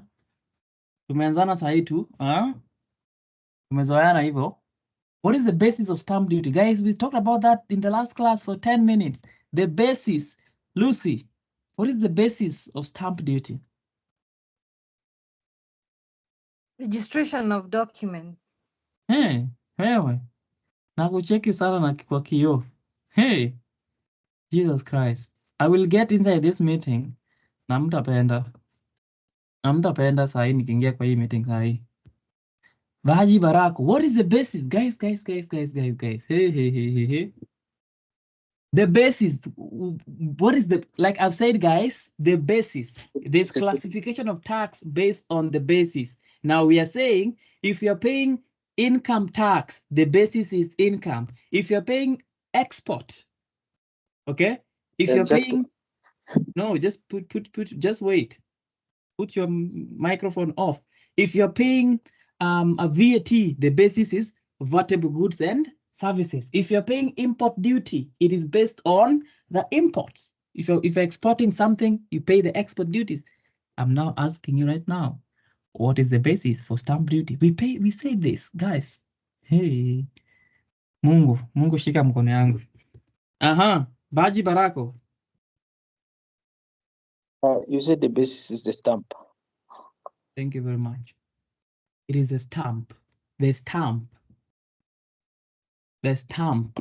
So when you are presenting a document for registration, the law requires that that document that is supposed to be registered must have a stamp. Okay? Everything that is supposed to be registered should have a stamp. If it's being registered in the official register, it must be stamped. Okay? Now that stamp, si ya wakili wako, okay, see a chief ni stamp ya serikali, and the person that issues the stamp is called the collector of stamp duty. So the person selling the stamp is called the collector of stamp duty. His office is at the land registry. So unaenda hapo kwa land registry, anakupea hiyo stamp, anakuwekea hapo, unamlipa. So ukipeleka ku register, wataangalia hiyo document yako na waone sawa. Collector ameweka stamp yake hapo. So what you're buying is the stamp. That is the basis. Now remember, the registrar huko kwa registry, yeye anataka stamp. Wewe ndo utajua utatoa stamp wapi. So utaenda, stamp is a requirement for registration. You go and buy the stamp. So when you buy the stamp, you pay a small fee, and that fee is called a duty. You pay a small duty for that stamp, and therefore stamp duty. Duty is just tax. That is what we said. Now, Bishar, have you remembered what we talked about?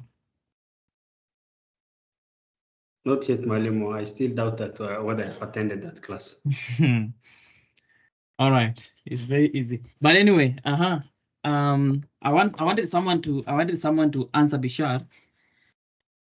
Bishar, I want somebody to answer Bishar in terms of Bishar has asked a question on give me a minute. Bishar has asked a question on can somebody answer that question?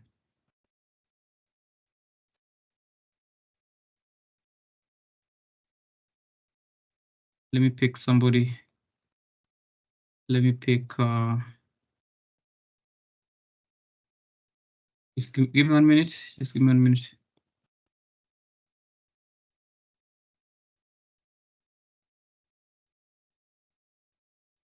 Yeah.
Can someone hear me now?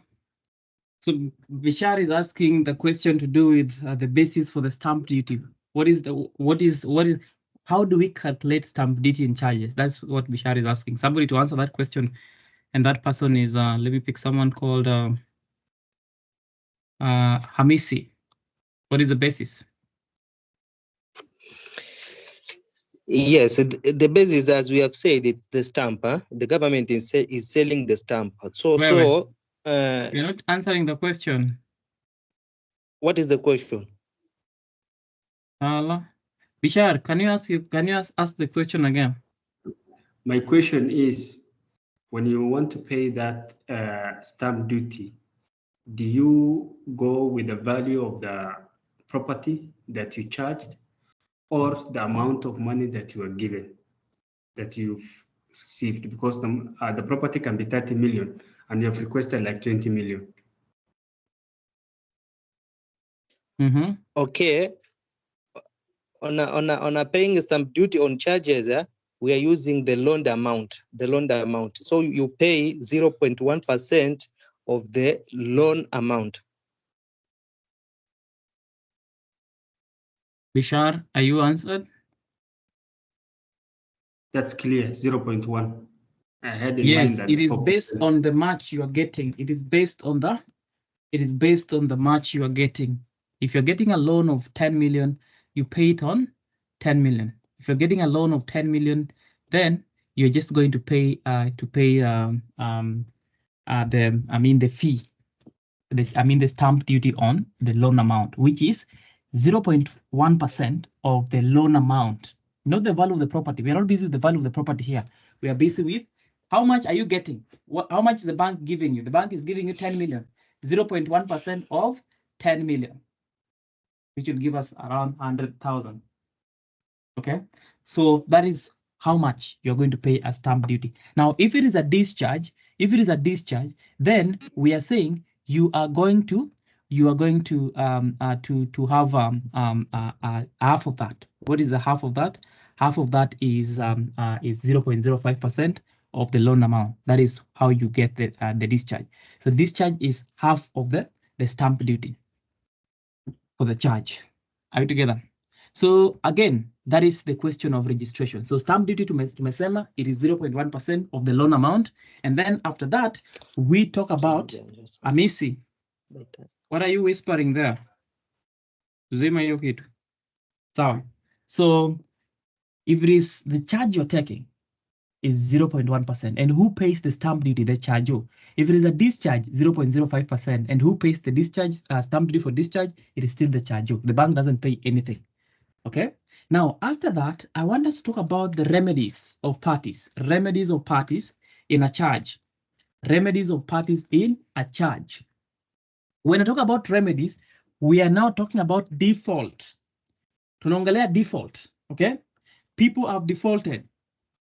Guys, anyone having a question? I can see people having their hand up.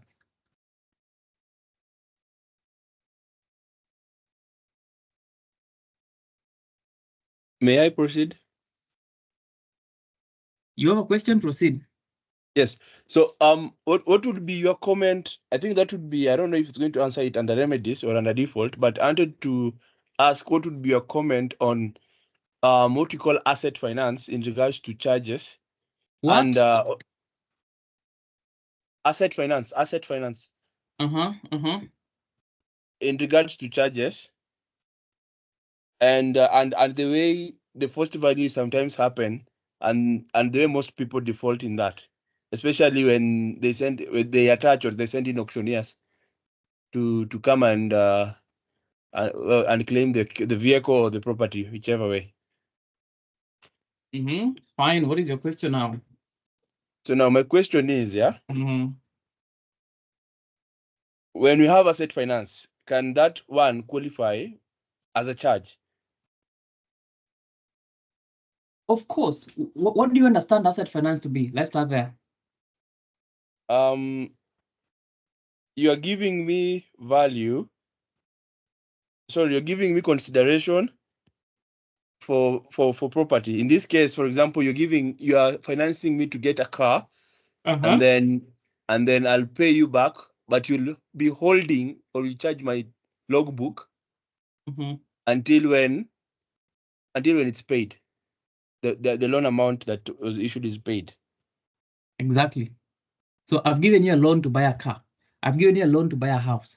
I've given you a loan to buy a piece of land. So I'll charge the piece of land until you pay back my loan. It's the same thing. So now, the question now in this case then is, I think I even read another one on the papers the other day that a guy had paid and was left with only 100K, but the car was sold for that much. Yet this was not the value or the first value in this case. Now, we don't care how much you're remaining. Even if you're remaining with 1 bob and you can't raise 1 bob, we will sell that car and give you the the remaining balance. But remember, there is valuation that is supposed to happen. The valuation that is supposed to happen is supposed to give us the value of the property. We're supposed to sell it at the market value. So if the car was sold at 100,000, of course that is extremely weird. Why would they sell a car at 100,000? Which car will you buy at 100,000? Even a toy car you cannot buy at that much. But that is extreme. Of course, you take them to court and they need to reimburse you for selling that car. You set aside that sale. It is a regular sale. There are rules of selling the car or selling any property. Of course, we're talking about cars because car is not land. But even while you're selling land, you cannot sell it way below the value. So if you don't get the full sale value, you don't sell the car at all. Or don't sell the land at all. If you sell the land at all, you will reimburse. And that is one of the duties of the bank. When you're selling the property, your first duty under the act is to get the best price. You have to get the best price. You cannot just sell at a throwaway price because you want to get your money. So that is criminal. That is illegal. They need to be taken to court and they need to pay back. Okay? Okay. All right. So that also says that don't take a loan to buy a car. Utabaki hapo ukitembea na gari yako imeuzwa 50 bob. So chapa tu na mguu mpaka Mungu akubariki. Akikubariki nunua gari. Lakini hizi za loan tutatolewa kwa jamu, mwambie we fikisha na mguu. Hii gari tumeenda nayo kuuza. But anyway, sawa. So I want to talk about remedies. Remedies in terms of what are some of the remedies of parties. Now remedies, when you talk about remedy, we're just saying that someone has defaulted. Now there's only one person who can default. Okay. Now, before I get to remedies, I'm just giving you an assignment on the duties of parties, duties of the advocates. So what are some of the duties of the bank's advocate? What are some of the duties of the charges advocate? Now, in practice, it will just be one advocate, unless the property is worth multi-million. But in practice, where somebody is looking for 2 million, 3 million, that is not something that you want two advocates. Because you remember, you still have to pay the bank's advocates. So normally you go to the bank will refer you to their lawyer. And then that lawyer will do everything for you and you pay that lawyer. But in terms of a legal textbook, you will need 2 lawyers.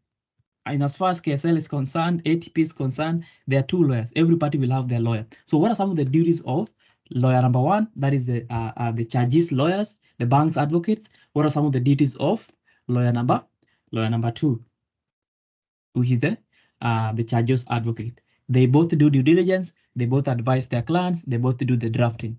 What is drafted by the chargee, the offer letter and the charge? What is drafted by the charges advocate? The discharge. Again, so get to look at what each party is supposed to be doing. You'll get the question telling you advice on the duties and the role of X and YZ advocates in the question. You need to first know who is XYZ representing and who is Z in that question. All right, let's talk about the remedies of parties. Now, remedies of parties come as a result of a default. Kuna mtu amekataa kulipa loan.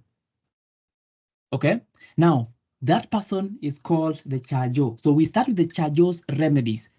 Baji Barako, do you have a question?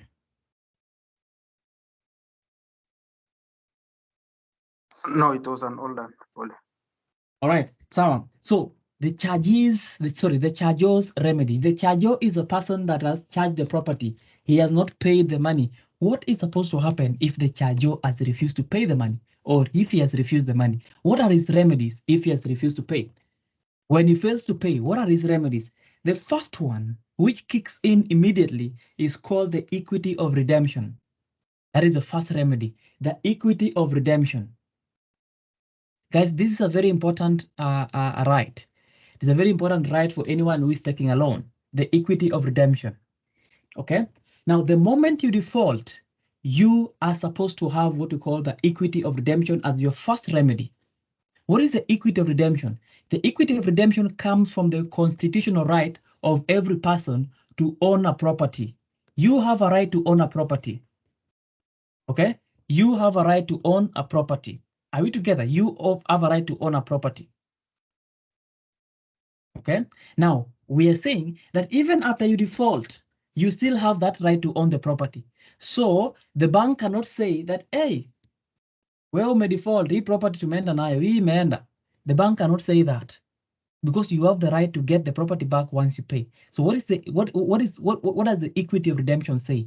The equity of redemption will say that, hey, the moment you default, you have the right to pay the amount of money you've defaulted with together with interest and then get your property back. So defaulting doesn't mean you've lost the property. You will still have the equity of redemption to redeem yourself. Okay? Redeem yourself. How do you redeem yourself? You redeem yourself by paying the money and getting your property back. Okay? That is the equity of redemption. Now, the equity of redemption is absolute. It cannot be excluded even with a written agreement. In fact, the charger cannot say, the charger cannot wake up and say, or when drafting the charge agreement, the charger cannot say that if I default, just sell my property. No. Okay? If I default, sell my property, the charger cannot say that. Even if he says that, that will be invalid. The equity of redemption is one of the rights that cannot be limited, even if it is through a written agreement. Why? Every person has the right to redeem themselves and get their property back, and that is why you see in the act, the law buys time for the charger, for the charger to redeem himself. That is why the law will require the chargee must give you a 30-day demand. The chargee must give you a 90 days notice of default. The chargee must give you 45 days notice of sale. The chargee must still add you another 15-day notification of sale, those notices. Okay? Why is the chargee required to give you a lot of notices? Why not just give you one notice? Because these notices are supposed to buy time so that you can redeem yourself. How do you redeem yourself? You redeem yourself by paying and getting back your property. That is the equity of redemption. So equity of redemption demands that you have the right to redeem yourself by paying the default amount plus interest and get your property back. And this right cannot be interfered with even through a written agreement. It means the bank and the banks and the charger cannot agree that, hey, Nikki default, the moment I default, chukua tu hii property. No, that can't happen. And the bank itself is not allowed to buy the property anyway. The bank is not allowed to buy that property except in the circumstance where the bank is the highest bidder. Okay, the bank is the highest bidder. That is the best they can get. The bank is allowed to buy, but any other way, the bank is not allowed. Bank is not allowed to buy the property that they're selling. All right, sawa. Now that is the equity of redemption. Number 2 remedy is what we call the remedy of notice. Lazima upewe notice. Okay, lazima upewe notice. Wakwambie umedefault. Yeah, so the bank must give you notice. See zile za Tala. Someone wants to blow your phone because you've not paid 400 shillings. You know, you need to get a notice, a sufficient notice. Okay, so you have the right. In fact, if you don't get a notice, the bank cannot sell the property. If you fail to get a notice, the bank cannot sell the property. So you have the right to receive a notice. That is the remedy of notice. Are you together? The remedy of notice. So very, very important. So what is the content of this notice? The content of the notice, number 1, is that let's have the first one. The first one is that you have defaulted. The fact that you've defaulted, it will be indicated in the notice. It's a notice of default. Okay. you've defaulted. Number two, how you have defaulted by failing to pay this amount of money. Number three, how you should correct the default. Okay, you'll be told you need to rectify the default by paying this amount of money. Okay, the period upon which you're supposed to rectify the default. If it is a 90-day period, then of course you get a 90-day notice or a 3 months notice. Okay, to rectify the default. And then lastly is the consequence of you not rectifying the default. So we are saying that the contents of this notice, that is the the notice in terms of when you defaulted, the first thing is the nature and the extent of default. How have you defaulted? You have defaulted by failing to pay this money or failing to do this. Remember, I've said that a charge can be in the instance where you have failed to perform an obligation, which has nothing to do with money. You didn't go to KSL. Okay? You had an agreement with your father that mimi nitakuwa naenda KSL kila siku library kusoma. Wewe ukitoka kwenyu Thika Road unapita mpaka Masai Lodge Rongai, uingie ndani ya shule, narudi jioni nasema umetoka shule. So your father will sell your land because you had a charge to perform an obligation by going to the library every day, lakini wewe kila siku Rongai, hakuna kwenda library. Then you fail to perform an obligation and your father will send you a notice that, my daughter, you have failed to perform this obligation. Which obligation is it? You failed to go to the library 10 days a week. Okay. Now, the next thing is how that default should be corrected. So you need to correct this default by going back or by paying the money. How long do you have? 2 months. Okay. What if I don't? The consequence. Okay. That is the content of the notice. So the charger has what we call the remedy of notice. This is to receive notice in case they have defaulted. They know they have defaulted, yes, but they have the right to receive the notice once they have defaulted. So I've said very clearly that you need to receive the notice, the extent and nature of default, how you need to rectify the default, the period of rectification, and also the question of the consequence of default. Kamal, what is your question?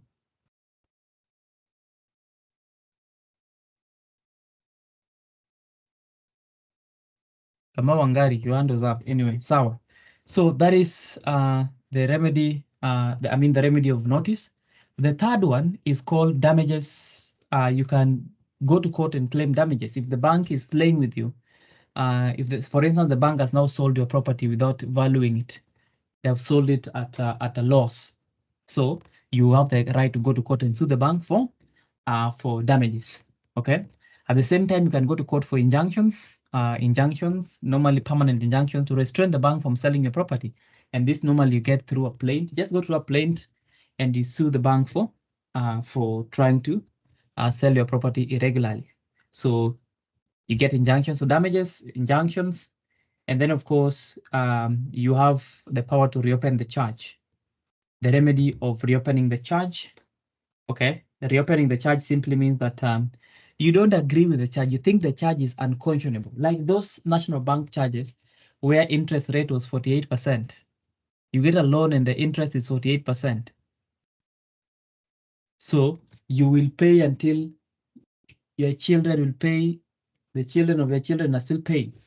Okay, so that is an unconscionable charge. It is one-sided. Okay, it is unfair contract, and therefore you will have the right to reopen the charge. So the court can order that charge be reopened and some of the terms in that charge be renegotiated, including the interest rate and the consequences. Okay, and then of course you have the right to discharge. The right to discharge, if you under Section 85, if you've paid the property, you paid the money that is required of you, you have the right to have your property discharged. And of course, you can compel the bank to discharge. Okay, and generally you have the right to bring an action against the bank's remedies. Now, normally the bank will have the 5 remedies. Now, anytime the bank is trying to exercise any of the remedies, you have the right to go to court to stop that remedy.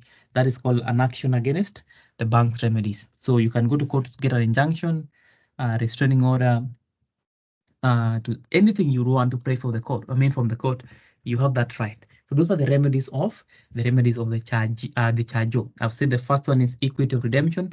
The second one is the remedy of notice. The third one is damages. The fourth one is injunction. The fifth one I've talked about the power to reopen the charge. The sixth one I've said discharge, and then last one I've said the power to have. The remedy of action against the bank's remedies. The bank's remedies are the ones I'm going to list. You have a right to go and have the court to stop it. Those are the remedies of the chargee. Now, if you get a question where somebody is the one being the chargee, the other one is the chargee, and you're told what are the remedies of person X, confirm if that person X is a chargee. Are we together? Now, that being said, it is exactly 7:30. So I don't know whether we should proceed to the charges remedies, but just in passing, I'll mention them in passing, and then we shall come back and talk about the charges remedy of the statutory power of sale. We'll come back to power of sale. Okay. Now, what are some of the charges remedies? Charges remedies. There are only 5. We discussed them in MPSR. What are some of the charges remedies? There are only 5. Someone to list them. The charges remedies. The charges, the bank, what can the bank do? You've defaulted, umekataa kulipa loan. Bank inafaa ifanye nini? Bank inafaa ilie, bank inafaa ifanye nini? Aha, Effie, what are the remedies of the bank? Statutory power of sale, appointment of a receiver, leasing the property, suing. Can't remember those. Okay, what is the last one? And go to Caroline.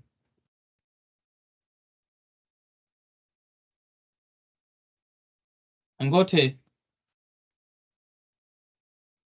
is not there. Take possession of the property. Okay. All right, guys. So normally the bank, just like any other chargee, the chargee, yourself, myself, microfinance, Kenya Women, a SACCO, a cooperative society, they have different types of remedies. I mean, they have the same type of remedies. What they can do are only 5. They can only do 5 things. The first thing they can do is to sue you. The bank can sue you for the money that you owe them, but you and I know the bank will not sue you. They will not sue you. The bank can sue you. That is the first thing. The second thing the bank can do, the bank can take possession of the property. They can take the property. Okay? They can take the property if you're not paying your loan. Okay? Number 3, they can lease the property. If the property is maybe a piece of land, they can lease that property to someone to use that piece of land and then pay rent to the bank. Okay? So that the rent that they pay will go into repaying your loan. They can lease the property, like I've said. If it is a house, maybe also land, same thing. They can appoint a receiver. I've said receiver. You know what receivers are? Okay. And I've said receivers are like our lovely ladies here. They were meant to receive something. They were created to chop something. Okay. So receivers are not appointed in vain. Do not appoint a receiver in vain.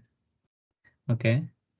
Essentially, I'm saying that if you want, if you have a female in your life, your sister, your wife, your friend, send them something. Gentlemen, send them something. They deserve to receive something. So that is the receiver. So receivers they're not just appointed like that.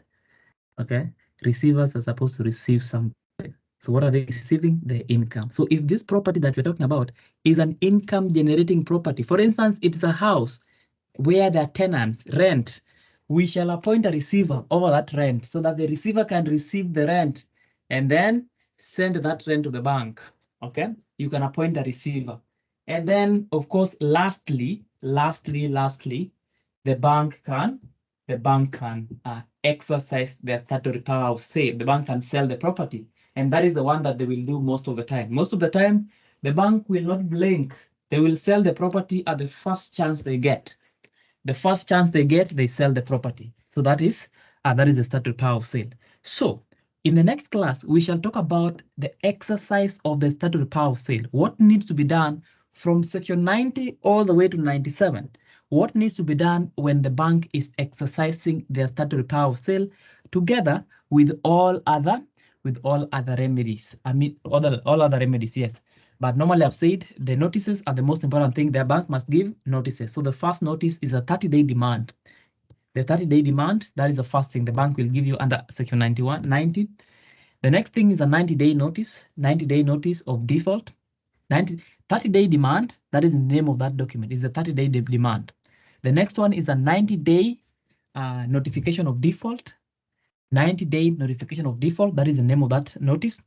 The third one is a 45 days notification of sale. 45 days notification of sale. And then the last one, notice of sale. And then the last one is 15 days notice from the auctioneer, of course, which is to notify you that we are going to sell the property, notification of sale. Okay, so I've said 30-day demand, 90-day notice of default, 45, 40 days, sorry, not 45, 40 days notification of sale or notice of sale, notice of intention to sell, and then 45 days redemption notice from the auctioneers, and then 15 days notification of sale. Those are the notices. I will start again for those who have not written them down. The first thing you get is a 30-day demand. The bank will demand from you 30 days. Hey, my friend, you've defaulted. We demand this amount of money. If you don't do that, then the bank will give you a notification of detail of default notice, which essentially is the first notice technically, but it comes after another after the 30-day demand. 90 days. You can call it 3 months or you can call it 90 days. Okay, 90 days notice of default. After 90 days notice of default, the bank will give you the third one called the 40 days notice of intention to sell, notice of sale. Okay, that is 40 days. After that, the bank will appoint the auctioneers. Once the bank has appointed the auctioneers will give you what you call a 45 days redemption notice. 45 days redemption notice. After the 45 days redemption notice, the auctioneer will send you a 15 days notification of sale, notifying you that this sale shall happen at this date at this time through public auction.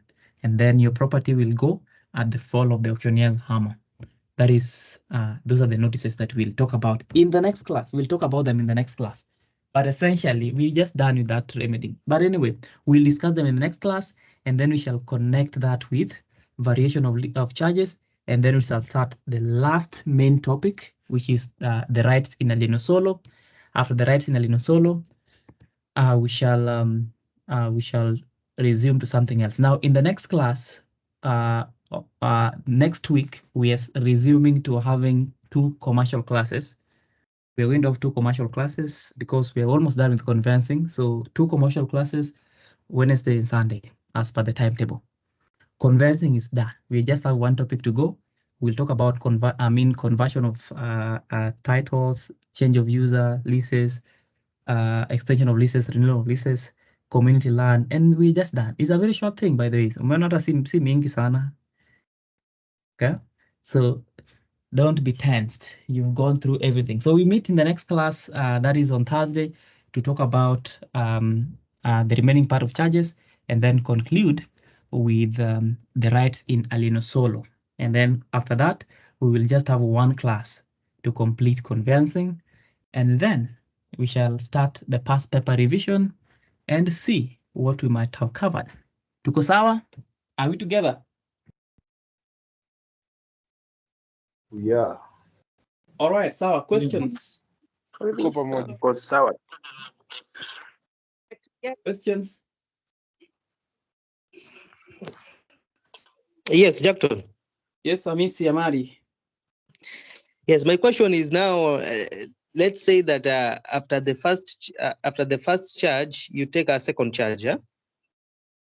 And as per the law, as per the law, the first charge take priority. Now, assuming that the borrower has defaulted, of course, the first bank auction or sells the property. Let's say sells the property. What happen? What happens to the second bank if the property is already sold? In terms of remedies, what remedy does it have? No remedy. So what happens is if your property was valued at 20 million, and you took the first loan for 10 million, I will sell that property. If I sell it for 20 million or whatever amount, I will take my 10 million. Whatever remains, I don't give you. I send to the second bank. Whatever remains is sent to the second bank. Okay? Yes, and if it's not enough? Now that is the problem of the second bank. But remember, the second bank cannot give you a second loan when they know very well that this property, if it is sold, it will not cover the two loans. For instance, if your property is valued at 20 million, both the second bank and the first bank cannot give you a loan that is next to that amount of money. So when they're giving you the banks are also very clever. When they're giving you another loan on a specific property, what they're calculating in their mind is, even if this property is sold, we will still get enough money to get ourselves paid. Are you together? Yes. And also remember, we'll talk about it next class. We remember that the first bank has a duty to the second bank to make sure that they get the best price and sell it at a price that will also cover the second charge. Tuko sawa? Yes, we are good. Okay. Stanley. Yes, Mwalimu, I want to take you back to stamp duty on discharge. There is something which was not very clear to me. Is it 0.05% of the loan amount or 0.05% of the remaining amount at the point of discharge? What remaining amount? Because by the time you are discharging this thing, maybe you paid part of the loan and the loan is not as per the original amount. Who told you, Stanley? Who told you that? Who told you you can discharge without paying the full amount? No, when you want to prepay the loan, because what I wrote down is that a discharge is where the loan is prepaid. So what supposing do you mean prepaid? Where maybe I took a loan for 2 years, then I've decided by the 14th month, I've decided to clear the entire amount. So what I'm asking, by the 14th month, this amount which I was supposed to be paying maybe by the end of the 24th month. Which amount? Let's assume the loan was 2 million. And now by the 14th month, I'm remaining with only 800,000, which I need to spread up to the 24th month. But I've decided that I don't want to extend this loan up to the 24th month. I want to take this 800,000 and pay to the bank so that I get discharged. So the stamp duty I'm going to pay on this particular discharge, is it on the 800,000 or is still on the 2 million which I originally took from the bank? Okay, you are successfully confusing yourself and you're successfully confusing others. Now, the rule is very simple. The rule is very simple in terms of discharge. You can only discharge once you have paid the entire amount of money. Plus, yani, umelipa kila kitu. Kila kitu means umelipa bank principal, umelipa bank interest, umelipa bank kama kuna default ulikuwa nayo wamekupea penalty, umelipa wakili wa bank, umelipa kila kitu mpaka umebaia watu wa bank chai. That is when you will register the discharge. By the time you are registering the discharge, you don't owe the bank even 1 shilling. Okay? And therefore, a discharge is a document that is done when you've paid everything. Everything. It's not about prepayment. It's about everything. You don't owe the bank anything. You paid kila kitu. And that is why when you're paying the stamp duty is based on 0.05% of the loan that you took, the loan that you're discharging. How much are you discharging? You took 10 million and you're discharging 10 million. So it is 0.05% of the loaned amount. The stamp duty on charge is 0.1%. The discharge is 0.05%. Are we together? Thank you. It's very clear now. Thank you so Now, much. on the question of paying earlier, you know this very well. Banks don't allow you to pay early. Banks don't allow you to pay early. they discourage you to pay early. In fact, they will tell you to pay in 24 years. They'll give you a loan going for 24 years. They don't want you to pay early. But you can pay early, but they don't accept early payment. In fact, if you want to pay early, the interest rate will go up. But what does the law say about payment when you're paying early? If a loan was supposed to expire sometime later in the year, but you decided to pay early, you will pay an additional 1 month interest. So the penalty for paying early is a 1 month interest. So if you're paying 20,000 per month as interest, then if you're paying that loan in March, if you're paying it in March completely, then you'll have to pay also the interest for April. That is the punishment for paying early. That is 1 month interest for 1 month. But normally the banks will not want you to pay early. But you can pay early. They can't refuse you. They can't refuse you from paying early. But of course, if you want to pay early, if they get a hint that you want to pay early, then the interest rate will go very up, because that is how they make their money. Okay? Banks don't give you loan that weenda tumia pesa na urudishe kesho. They don't want that. They want you to stay with it. The more you stay with it, the more you pay them. But the law allows you, because of that protection of the chargeo, the bank allows the law allows you to pay early. If you're paying early, you have to pay with additional 1 month interest.